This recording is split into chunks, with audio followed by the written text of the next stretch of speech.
शादी के पहले से ही विभा को कपड़े धोने का बड़ा शौक था। कभी नल के नीचे तो कभी तालाब के पास। अरे मेरी नीली वाली लुंगी नहीं दिख रही है। विभा की अम्मा, कहाँ रखी है लुंगी? अरे वो तो विभा ने परसों ही धोकर रखी थी आपकी अलमारी में, देखो वहीं होगी। वो ना मैंने आज धो दी, मुझे लगा कि गंदी हो गई होगी। अरे कैसे गंदी हो गई थी, उसे तो मैंने पहना भी नहीं। हे भगवान, इस लड़की के कपड़े धोने की आदत से परेशान हो गया हूँ मैं। जितना तो घर में राशन नहीं आता, उससे कहीं ज्यादा डिटर्जेंट पाउडर का खर्चा है। इसकी शादी करवा दो, शादी। जाए अपने घर में ही करे काम, फिर चाहे घर के कपड़े धोने हो या पूरे गांव के। हाँ ठीक बोल रही हूँ, देखता हूँ मैं कोई लड़का। वो दिन भी आ जाता है जब विभा को देखने लड़के वाले आ जाते हैं। लड़की मुझे अच्छी लगी। होने वाली सास कहती है, बेटी अगर कुछ पूछना है तो पूछ लो। वैसे तो हमारी लड़की बहुत ही शर्मीली है, जो बोल दो वो मान लेती है, इसे क्या पूछना होगा।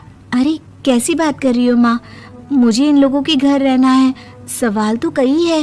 हाँ हाँ बेटा, पूछ लो ना, क्या पूछना है। आप लोगों के घर कपड़े कौन धोता है? सास का मुंह बन जाता है। देखो, अगर तुम ये कहना चाहती हो कि तुम्हें कपड़े धोने नहीं आते तो सुन लो, कपड़े मैं ही धोती हूँ, लेकिन तुम्हारे आ जाने के बाद मैं रुमाल तक नहीं धोऊंगी।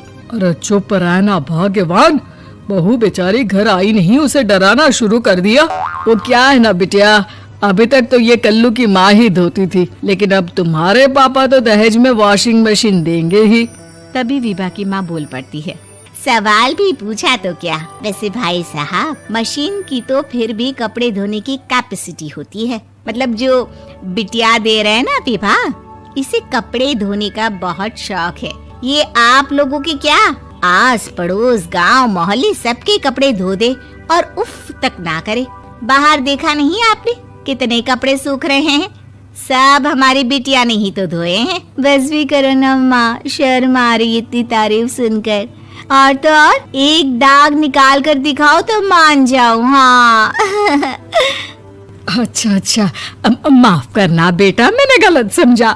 हमें तो रिश्ता बहुत पसंद है। और ऐसे जुड़ जाता है रिश्ता कपड़े धोने का शौक रखने वाली विभा का। उसकी शादी हो जाती है कोयला फैक्ट्री में काम करने वाले कल्लू के साथ। शादी के बाद अचानक विभा चिल्लाती हुई सास के पास आती है। सासू माँ, अरे सासू माँ कहाँ है आप?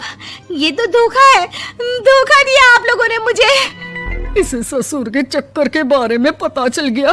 अरे तो उसमें तुझे क्यों धोखा मिला है? अरे नल में पानी नहीं आता, कपड़े कैसे कब धुलेंगे?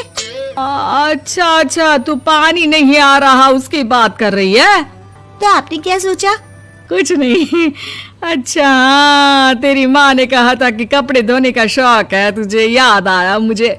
शौक बोलकर कपड़े धोने वाले मेरे जुनून को कम ना आके सासू माँ, कपड़ा धोना मेरा गुरूर है। तभी पति भी वहाँ आ जाता है। अभी मैंने इसे सनी देओल की फिल्म दिखाई है, उसी के डायलॉग मार रही है माँ। अच्छा सुन, साफ साफ बता रही हूँ, पानी सुबह 4 से 6 और शाम को 10 से 12 आता है, समझी? विभा टाइमिंग सुनकर हैरान हो जाती है। ये क्या भूतों का मोहल्ला है? सुबह 4 बजे उठकर कौन कपड़े धोता है? 4 बजे टंकी में पानी जाता है, फिर सारा दिन धोना ना, किसने मना किया? अरे कैसी बात कर रही हैं? 200 लीटर की टंकी में कितने कपड़े धो लूंगी मैं, सुबह ही उठ जाऊंगी मैं। अब क्या था, विभा सुबह 4 से लेकर रात के 12 बजे तक कपड़े ही धोती रहती। एक रोज सास पड़ोस से निकलकर कहीं जा रही होती है कि साथ वाली कहती है, हाँ कल्लू की माँ, जरा ये बताओ कि 2 साड़ी है, 2 ब्लाउज और एक पेटीकोट और एक नाड़े वाला लंबा कच्छा। हाँ तो? अरे तो क्या, कितना लोगी धुलाई ये बताओ। धोबन दिख रहे हैं हम क्या? हमारे पति सरकारी नौकरी से अभी रिटायर हुए हैं और बेटा सुपरवाइजर है कोयला फैक्ट्री में। धोबन समझ रखा है हमें। हाय रे कल्लू की अम्मा, माफ कर दो, वो तो मोहल्ले में यही सब बता रहे थे कि तुमने बहू को कपड़ा धुलवाने के काम में लगा दिया है। सास को पड़ोसन की बात सुनकर गुस्सा आ जाता है। वो घर पहुंचती है जहां घर के बाहर ही इतने सारे कपड़े सूख रहे होते हैं जितने कि किसी धोबन के घर पर। अरे ओ कल्लू की दुल्हन, बाहर निकल। माँ जी यहीं आ जाओ, बाथरूम में चादर धो रहे हैं हम। अरे अभी हम धोते हैं, तुमको बाहर निकलो। ये आस पड़ोस वाले बोल रहे हैं कि हम बहू से कपड़े धुलवा धुलवा कर उसे कपड़ा धोने वाली बना दिए हैं। अरे छोड़ो ना माँ जी, किन लोगों की बातों में आती हो। आस पास के लोगों का तो काम ही होता है कि वो किसी तरह सास बहू को लड़ा दे। बहू सारे घर के कपड़े धोती है, ये क्या कम है? बोलिए। सास को भी लग जाता है कि वो बहू का ये सनकीपन नहीं छुड़वा सकती, इससे अच्छा है कि खुद ही चुप हो जाए।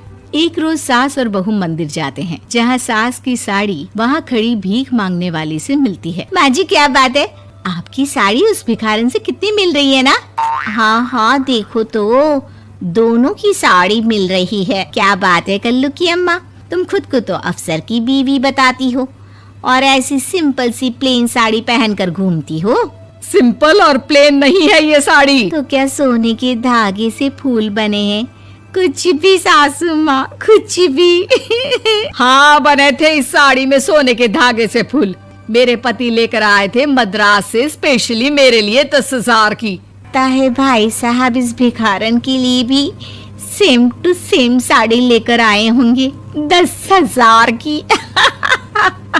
सास उस वक्त कुछ नहीं कहती, लेकिन बहू के साथ घर आती है और अलमारी से एल्बम निकाल कर लाती है। ये साड़ी देख रही है, ये वही साड़ी है जिसे मैंने अभी पहना था। इस साड़ी में ये जो चमकदार फूल दिख रहे हैं ना, ये सोने के धागों से काढ़े गए हैं। लेकिन तू लोकल वॉशिंग मशीन ब्रश से घिस घिस कर सारे फूलों को निकाल कर साड़ी प्लेन कर दी।